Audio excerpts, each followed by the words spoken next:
मैं मंत्री जी से जानना चाहता हूं,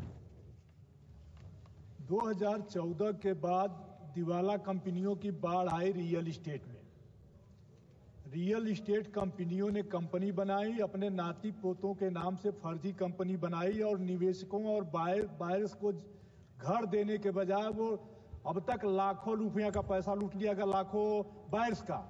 मैं मंत्री जी से जानना चाहता हूं कि ये सारे मुकदमे एनसीएलटी में गए और वहां एनसीएलटी ने इस पर कितना निर्णय किया, उन बायर्स का पैसा कब तक आएगा?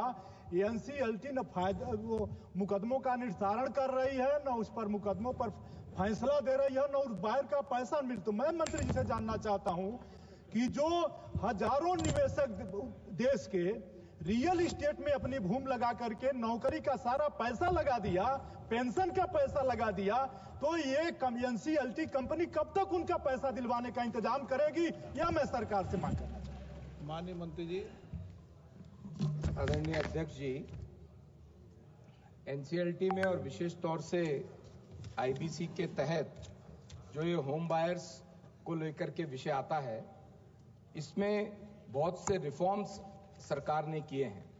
इसके अंदर जो अलग से अगर कोई बड़ा बिल्डर एनसीएलटी में जाता है और उसके अलावा हमारा कोई कंज्यूमर वहां जाता है, तो उनकी बड़े प्रोजेक्ट्स में कोई टॉवर के बेस पर भी उसका रिजोल्यूशन हमने संभव कराया है।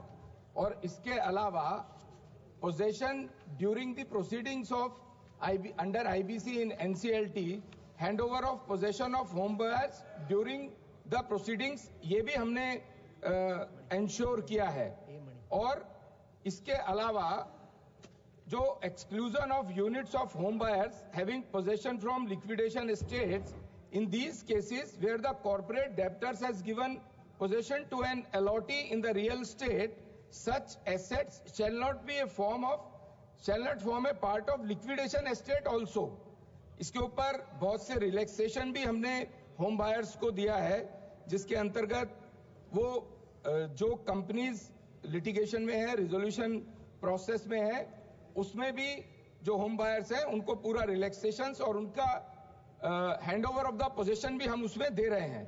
इसके ऊपर भी पूरा हमारे पास डिटेल्ड रिफॉर्म्स हैं, हमारे पास पूरे डिटेल्ड रिफॉर्म्स जो हमने किए हैं, लगभग 15-20 पेजेस का वो डिटेल है, जिसका मैंने सेलिएंट फीचर्स आपको बताए हैं। आप कहेंगे तो मैं वो भी आपको दे सकता हूं।